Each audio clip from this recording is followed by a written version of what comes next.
नमस्कार, मैं हूं योगेश राणा और आइए बात करते हैं मिशन उत्तराखंड 2022 पर त्रिवेंद्र सिंह रावत की हाईकमान को चुनाव न लड़ने की चिट्ठी की बड़ी चर्चा हो रही है। सबसे पहली बात तो यही है कि उम्मीदवारों की सूची करीब करीब फाइनल होने के बाद यह चिट्ठी लिखी गई, क्योंकि इस चिट्ठी पर 18 जनवरी की तारीख अंकित है। 19 जनवरी को यह मीडिया के सामने आई और 20 जनवरी को भाजपा के उम्मीदवारों की पहली सूची आ गई। इस तरह से माना जाना चाहिए कि जिस समय त्रिवेंद्र सिंह रावत यह चिट्ठी लिख रहे थे उस समय भाजपा के ज्यादातर उम्मीदवारों के नाम करीब करीब फाइनल हो चुके थे। इसीलिए यह सवाल उठ रहा है, यह बात उठ रही है कि त्रिवेंद्र सिंह रावत को टिकट नहीं मिल रहा था, इसीलिए उन्होंने यह चिट्ठी लिख दी। क्योंकि अगर उनको चुनाव नहीं लड़ना था तो पिछले लंबे समय से टिकट के लिए जोर आजमाइश क्यों कर रहे थे, डोईवाला में जनसभाएं क्यों कर रहे थे, डोईवाला से बाइक रैली लेकर देहरादून तक क्यों घूम रहे थे।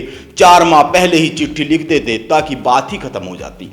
इसीलिए मेरा मानना है कि त्रिवेंद्र की इस चिट्ठी को केवल त्रिवेंद्र की साइड से ना देखा जाए, इसको संगठन की साइड से भी देखने की जरूरत है।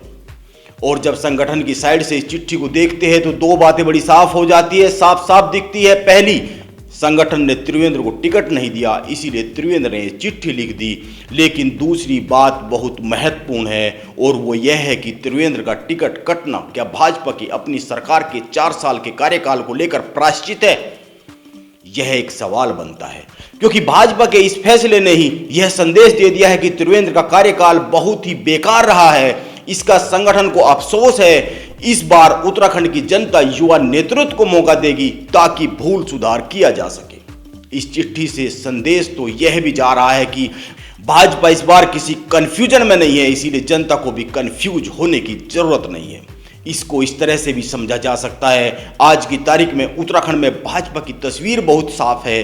पुष्कर सिंह धामी अकेला चेहरा है। भाजपा नहीं चाह रही है कि धामी को कोई चुनौती देते हुए संकेत तक दिखाई दिए।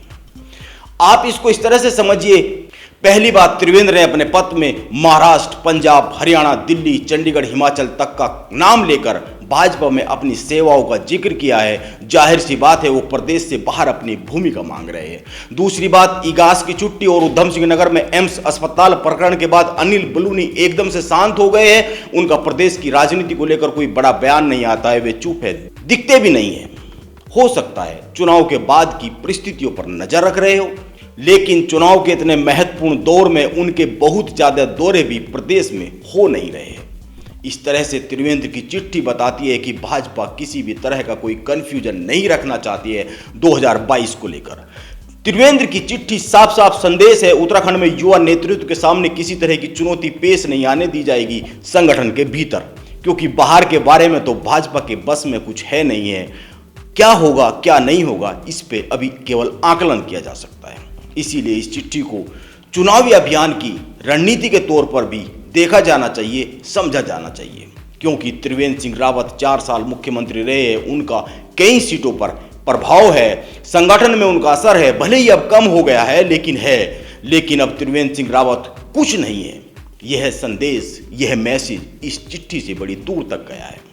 यानी धामी की राह केंद्रीय नेतृत्व ने निष्कंटक करने का काम किया है। इसीलिए मैं कहता हूं कि त्रिवेंद्र सिंह रावत की यह चिट्ठी केवल डोईवाला से चुनाव न लड़ने का फैसला भर नहीं है, इसके बहुत सारे राजनीतिक मतलब है जिन्हें साफ साफ समझा जा सकता है।